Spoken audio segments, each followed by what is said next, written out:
আসসালামু আলাইকুম প্রিয় দর্শক। আজকে হোমিওপ্যাথিক খুব গুরুত্বপূর্ণ একটি মেডিসিন হেকলা লেবা নিয়ে আলোচনা করব।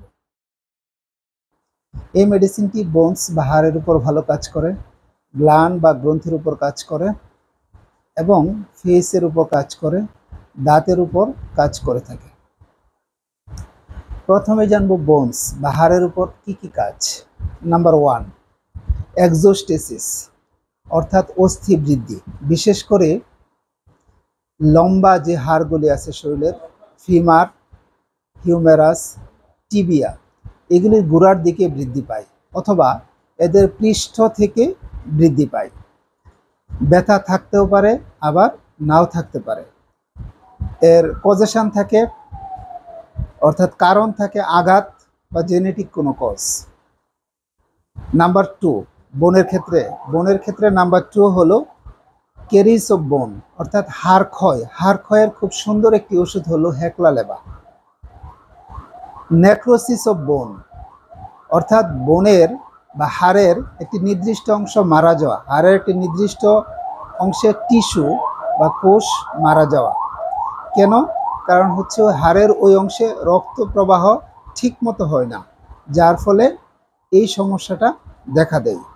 অস্টিওসার্কোমা অর্থাৎ হাড়ের ক্যান্সার। হাড়ের ক্যান্সারের ক্ষেত্রে খুব সুন্দর কাজ করে হেকলা লেবা মেডিসিনটি। হাড়ের কোনো ইনফ্লামেশন বা ইনফেকশন বা প্রদাহ হলে সেই ক্ষেত্রে হেকলা লেবা মেডিসিনটি কাজ করে থাকে।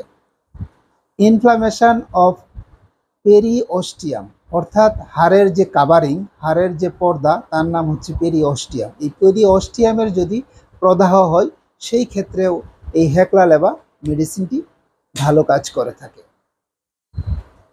রিকেটস নামে একটি হাড়ের রোগ হয়, বিশেষ করে বাচ্চাদের। এটি হচ্ছে ভিটামিন ডি এবং ক্যালসিয়ামের অভাবে হয়ে থাকে, যার ফলে হাড় নরম এবং দুর্বল হয়ে থাকে, পা বাঁকা হয় এবং অস্থি বা হাড় ঠিকমতো বৃদ্ধি পায় না এবং পায়ে ব্যথা হয়।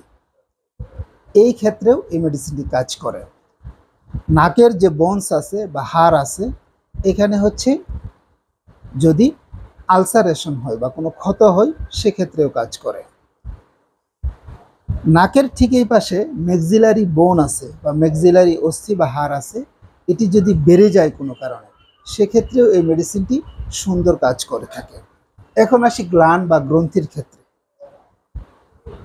বিশেষ করে দুটি গ্ল্যান্ডের ক্ষেত্রে কাজ করে, একটি হলো সার্ভাইকেল আর একটি হলো ব্রেস্ট।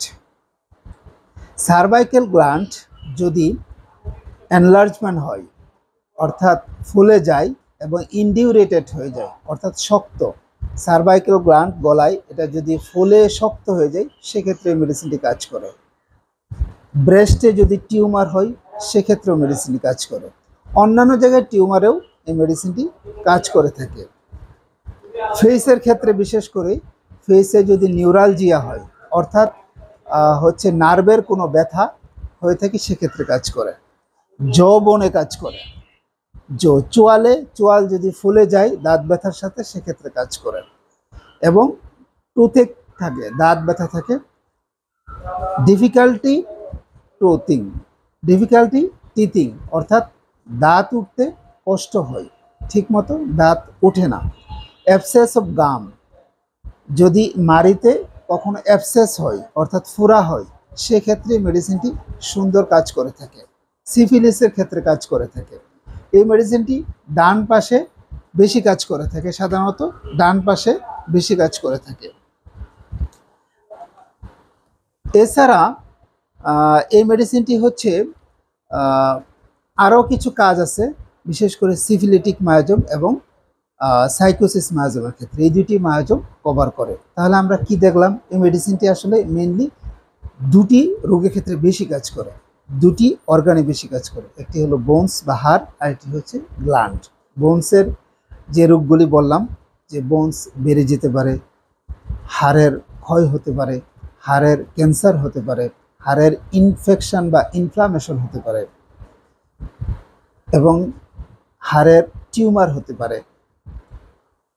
আর গ্ল্যান্ড হচ্ছে গ্ল্যান্ড ফুলে যাবে এবং শক্ত হয়ে যাবে, এই ক্ষেত্রগুলিতে ভালো কাজ করে।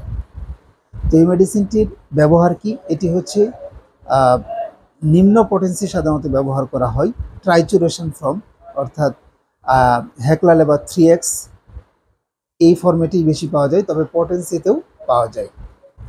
তো যদি আপনাদের এই মেডিসিনটি আলোচনা শুনে উপকার হয়, সবাই ভালো থাকবেন, সুস্থ থাকবেন, আমার চ্যানেলটি সাবস্ক্রাইব করবেন। আসসালামু আলাইকুম।